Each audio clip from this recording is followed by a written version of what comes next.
Hey everybody, this is Joe over at Synergy17, and today I'm going to show you how I made the fake leather patch for the hat.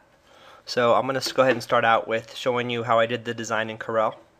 So first of all, I just took my logo here and I wanted to just draw an oval around it.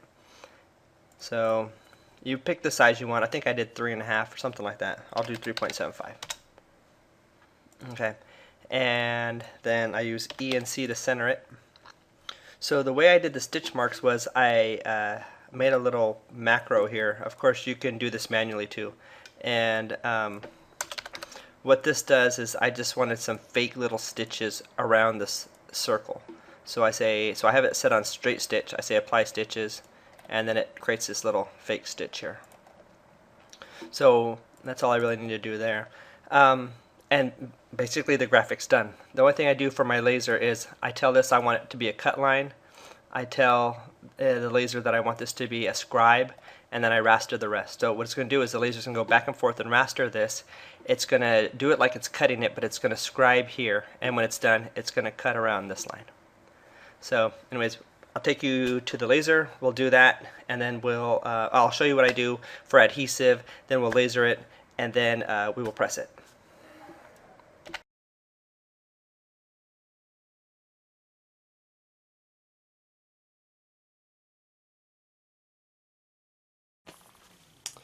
So what I'm going to show you is how I apply the adhesive to the material that I'm going to laser cut. So this right here is a faux leather. It's not real. It's not a real leather, but you can use a real leather if you'd like. And what I do is I take some of the Textack, which is the double-sided adhesive, the same material that we use to do foils or flock material. And what you're going to do is you flip it over to the back, cut as much as you want of the material. You could put this, do the whole sheet if you want. It's probably more economical if you're going to do this a lot. But or you could just cut a strip, as much as you want here, and apply the material you want here. So what I did was, in some of the patch examples, where I did small strips like this. Here's the tan one, here's the gray one, and here's a teal one I was experimenting with. And I just applied it to the back here by heat pressing it. So what you do is you apply the Textack to the back here, put it into your heat press, and press it. I'm going to show you an example on how to do a smaller piece on a hat press. So I just want to give you the basic overall steps. Is cut the Textack, apply it to the back of your leather or your fake leather, and press it, and then peel the masking or peel the backing off.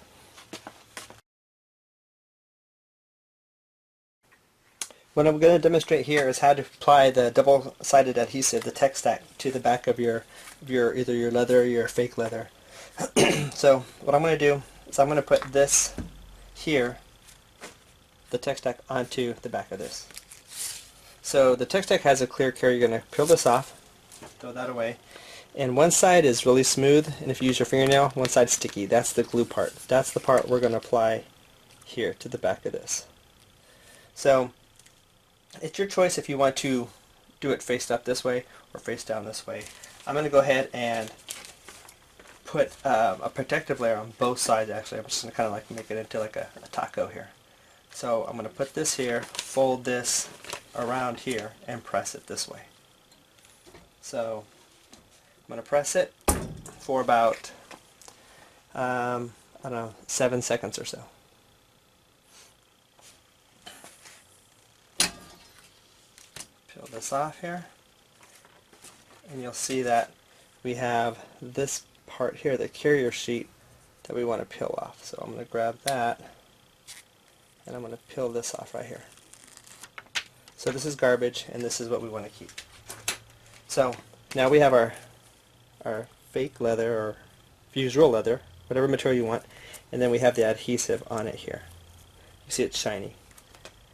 So anyways, this is what we're going to put into the laser, and this is what we're going to cut. On my example, I'm going to do a gray piece or a brown piece, but I just want to show you how to apply it to the material.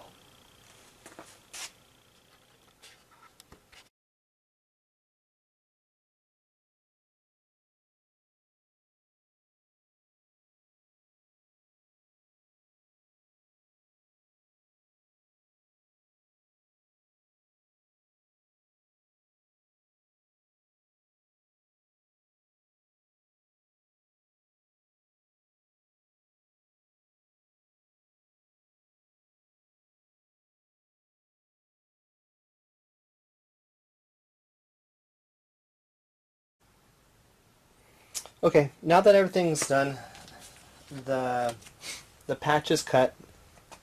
I have the heat press, so by the way I'm using a Hotronix Max heat press. It's not the autoclam, it's the basic model that you just manually put in your temperature and time. And I'm going to press it onto this hat. So what I'm going to do is I'm going to apply the cap here, and of course they sell different platen sizes for different hats if you have the trucker hat style or the thin one. So I'm using the default that came with the press. So I'm going to put this down here to tighten this here. Pull this so it pulls the cap nice and tight up against the platen here. I'm going to take the patch, center it where I want it. I'm going to take the Teflon sheet here to cover and just protect everything. And I'm going to press it for a good 10 seconds.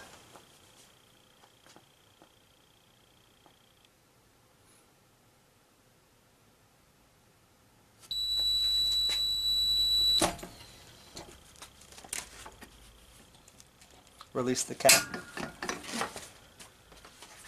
And there you go.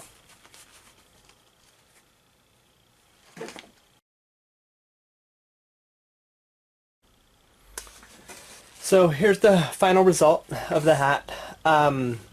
Something also when you think about pressing hats is the way the seams are. You have multi-panel hats that, like this one's split right here. You have ones that have the seams here that actually make it better for putting your logos or your patches across here. So it just kind of depends on what you like. Of course, when you heat press a hat like this with the seam here, you do get some press marks, and that's caused by the bands and seams here. So you can either lighten the pressure on that so you don't get as much, or try to, like I said, get the ones where the panels are split here, the multi-panel ones. So anyways, that's how you do it.